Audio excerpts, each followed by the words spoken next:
Final update: my entitled future mother-in-law threw my family heirloom engagement ring down a storm drain. Now she's facing assault charges because she went totally insane. Unfortunately, it could not be found. The city came out to try and assist, but they could not uncover anything. My fiancé and his family were devastated by this, and many of them have ceased communication with Neil because of this. The ring had high significance in the family, more than I understood at the time of writing my first post. This was literally the straw that broke the camel's back for many of the family members. His sisters have chosen to keep contact with Neil, and one of them told me that she is playing the victim card, that she is saying she had a mental break and we all need to be more compassionate and understanding of her. I call this total crap, and I know she knew exactly what she was doing when she threw the ring down the storm drain. I have a theory that the ring never went down the drain to begin with.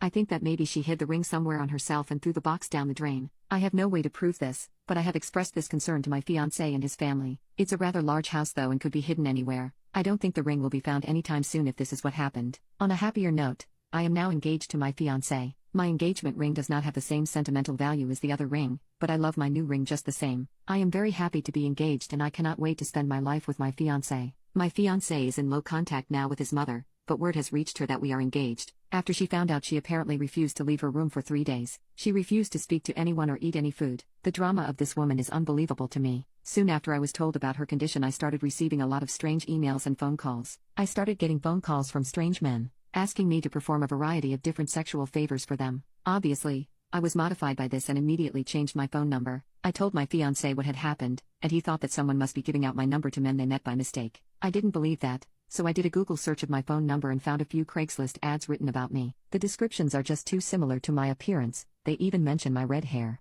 I truly believe this is Fmeel doing this, or someone she knows. Fmeel knows how to post on Craigslist, as she sells a lot of used things online. I have also mysteriously been signed up for a variety of different dating sites and porn sites. If this is Fmeel, then I just don't know when she is going to stop. This is a low level to drop to, and I cannot believe how pitiful this woman is. I showed this all to my fiancé and told him about my suspicions. He doesn't think his mother has the tech savvy to be able to pull this off. Update 2. My fiancé had no contact with her after everything that happened. This lasted all about a week before she showed up banging at our door. My fiancé was at work and I was alone at home at the time. She was wailing that she was sorry and just wanted to see me to apologize. Since I had neighbors who were beginning to watch this spectacle, I let her inside to talk. At first, she was very apologetic and said she just wanted to have a fresh start. She was pretty convincing, and I was actually considering just letting it all go. That's when she saw my Christmas tree and all hell broke loose yet again. She began to scream that I was trying to convert her son to Christianity and that I was just a little whore who was trying to ruin her family. I kindly asked her to please leave and that she was not welcome here, but she was not budging. She told me that no son of hers would ever celebrate Christmas and proceeded to run towards the tree. She began tearing off every ornament and throwing them, leaving them smashed on the floor.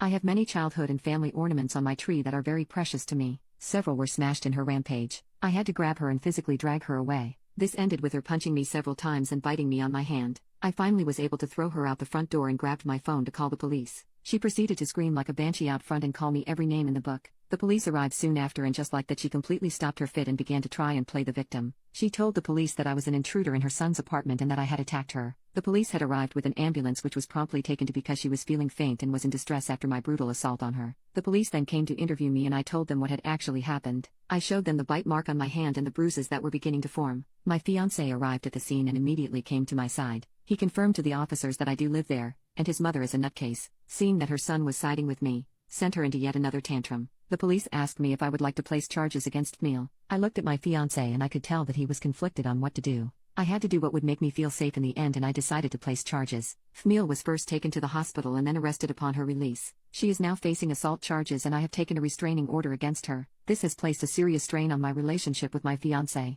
He and the rest of his family want me to drop the charges against his mother. He tells me that since I have a restraining order, she can no longer come near me, so I have nothing to worry about. I don't think he fully understands how terrifying this experience was for me. He tells me that it is my decision in the end and he will stand by me, but he doesn't want to see his mother go to prison. Part of me just wants to pack my bags and run. I told him that I felt this way and he is begging me to stay with him. He says that we can move and have no contact with his family in the future. I am so confused and conflicted about what to do.